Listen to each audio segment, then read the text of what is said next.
Welcome into All Things LA Real Estate. My name is PK Knoll. I am running point on this channel. This is your February real estate update. We are heading out to Cypress Park, Montecito Heights, and GLASSELL Park. We're going to break down everything you need to know. We grouped these three together for a couple of reasons. Obviously, they're all connected right there on that kind of upper scale on this east side here. They're also very relevant when it comes to the numbers. That's what we're going to break down in this video. I know it's not the most exciting portion of real estate. You'd rather watch HGTV and see the beautiful homes.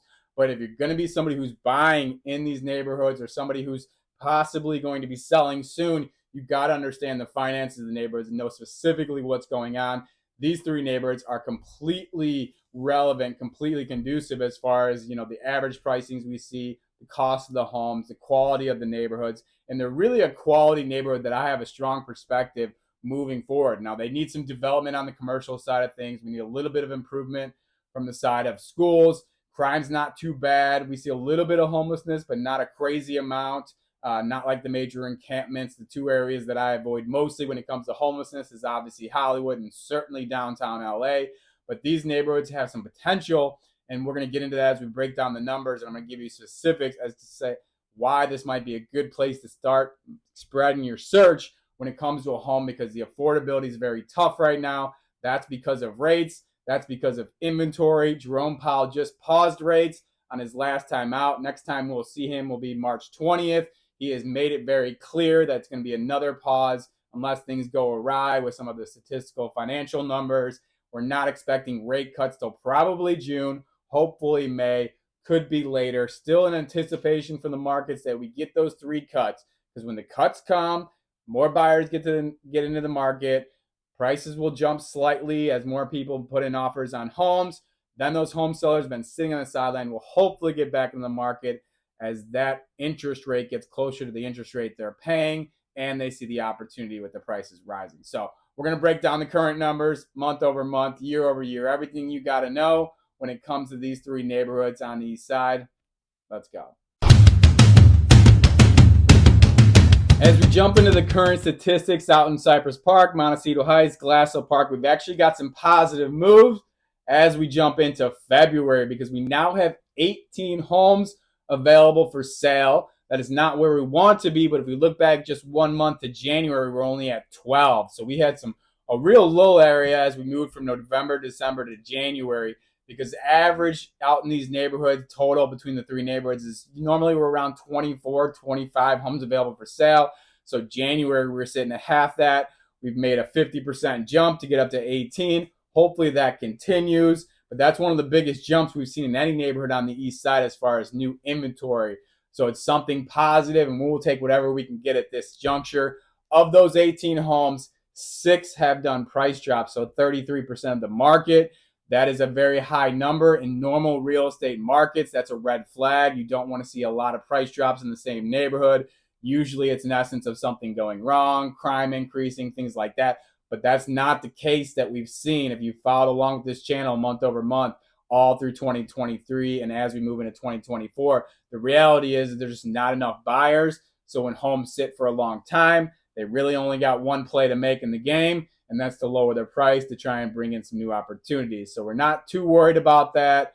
It's just something that's kind of very typical, and that's not, conclusive just to these three neighborhoods. We're seeing it in every neighborhood, whether it's Pasadena, Atwater Village is at 40%. There's just a lot of neighborhoods that are having to do these price drops because of the demand, because of the slow real estate market, record slow real estate market. Minimum to get in the neighborhood right now, $749K. Maximum top end, $1.798 million. Our average right now is $1.128. 588. That is the low average all of 2023. So we're seeing that number start to drop down in these neighborhoods. The median is 1.092.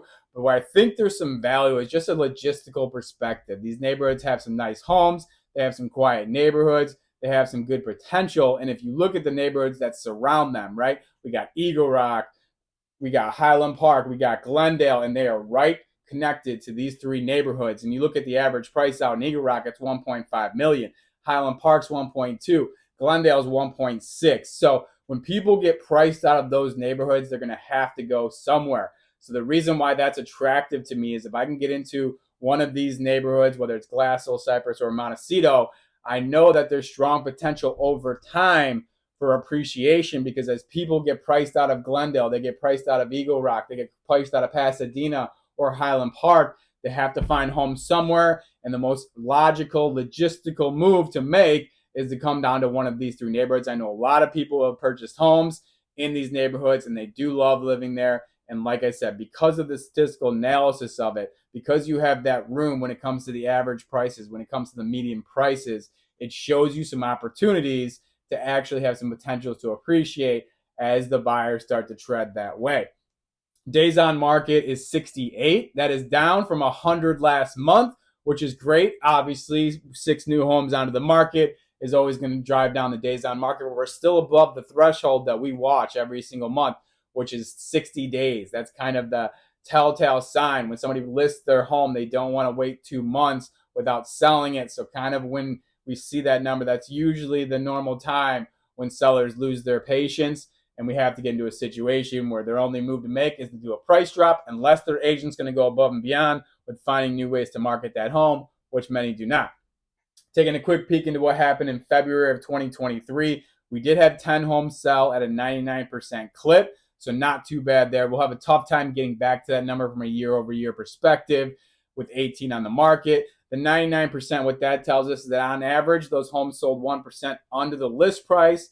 So that gives us some insight as far as a home buyer goes, to know that, especially with these homes that have done price drops, you might be able to go in and make a reasonable offer and get these homes under the list price, or at least right at it, because on average last year they were 1%, and we haven't kind of seen that jump in the real estate game just yet. But if you are somebody who's looking in the neighborhoods, most important information is what's most relevant, and that's what's most recent. Let's get into that now.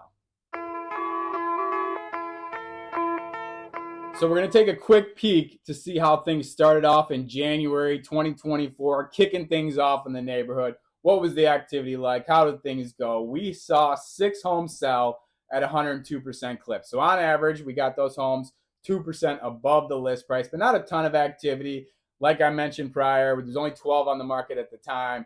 So we weren't anticipating some big double-digit number in the neighborhoods. The minimum price sold last month was $582. You can pretty much be certain that if it's a home under 600K, you're either getting less than 600 square feet, or it's a home that's going to rebuild. And that's pretty consistent with everything on the east side, regardless of where you go. So that home obviously fit the bill there. The maximum we sold last month was 1.440.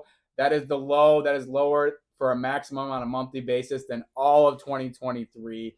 We just had interest rates leak back up above 7%. That is a telltale sign. We are seeing low activity on the high end for any type of home sales. Obviously, there's not a ton of homes available for sale in these neighborhoods above that mark, but we want to see that maximum number stay high, stay above the 1.5, 1.6, because obviously the top end has a great influence on the rest of the neighborhood. So we're hoping to start to get those progressions as we move through in February, March, April, and May. Average price right now, 1.012. So we are back to where we were at in the 2023 averages. So we saw that number in 2023. If you followed along consistently, 1.0 to 1.1. We had some high months with some high tickets just sitting there. January 1.257, December 1.314, November 1.327. So we finally trekked back to what we saw consistently through January of through October of last year, where the average sale price in these neighborhoods is back right around 1 million, 1.1. Median sale price last month, 1.047, so very consistent with the average. We brought in the median just because sometimes there's outliers that can affect the average number, especially when you're talking about low amount of sales, like 6 in the neighborhood. So we bring in the median just to make sure we're getting a good scope as far as the neighborhood goes and not having big outliers kind of affect that stuff. Days on market for the homes that sold was 21 days. Nothing to worry about there. That number is going to be consistently between 15 and 35. One thing I will tell you is if you're considering moving into these neighborhoods or any neighborhood on the east side or anywhere in the world, get with an agent, because you do not want to see the right home come onto the market and you're not ready, because you will lose out on that home. When attractive, affordable, good homes come onto the market, they go quick. So you want to be ready. Even if you get with an agent now, it costs you no money. There's obviously some changes possibly coming in the real estate game, But as far as how things stand right now, you sign with a buyer's agent, you are not going to pay them a penny. You are not going to make an offer until you are ready. It is not going to hurt you in any way. So even if you get with an agent now and you don't make your first offer until September, it doesn't matter. No sane agent is not going to help you from wherever you're at. So it helps to get other professional eyes on the market. It helps to get other help doing all the things it comes to when purchasing a home. So get yourself ready. It's never too early. It always can be too late. So make sure you get on that. We take a quick peek into the neighborhoods for last year at this time, January 2023. We had 8 homes sell at 100% clip. So that's pretty consistent for the beginning of the year. Usually those January homes are the ones that had to sit through the holidays. We're trying to make it go. So we had a lot of offers. On average, it was right at that list price. So we weren't having those major competitive aspects of buyers coming in, multiple offers over the list price. That is a 25% decline year over year. We see that a lot on the east side over the past 10 months, 20 to 30% declines year over year. But when it's 8 to 6, we're not too worried about it. We're really hoping as we move into the summer months, into the winter of 2024, that we start to get some year over year gains. But we're going to keep our eye on that stuff. Subscribe to the channel because we're going to do this every single month for this neighborhood and a whole lot more. Thank you so much for watching the video. We do this every single month for almost every neighborhood on the east side. We're doing Pasadena, Silver Lake, Eagle Rock, Highland Park, Glendale, La Cañada, El Sereno, Cypress Park. The list goes on and on. So like and subscribe to the channel if you are so inclined. If you're somebody who's looking to purchase a home on the east side of Los Angeles or sell your home, I am happy to help out with you. Reach out to me. You can send me a direct message online, or all of my phone numbers are listed. Even if you're somebody who's hesitant with 7% interest rates, that puts us in the same boat. It always helps to start preparing for future opportunities because you don't want to miss the boat there. We will tread lightly. We will look for value. And we will get it done. I also do a ton of other videos. I get into the schools. I get into, the restaurants in the neighborhood. I get into the attractions in the neighborhood. I do some other fun videos like quick cribs. So once again, like and subscribe if you are so inclined. Have a great day. Be kind. Yeah.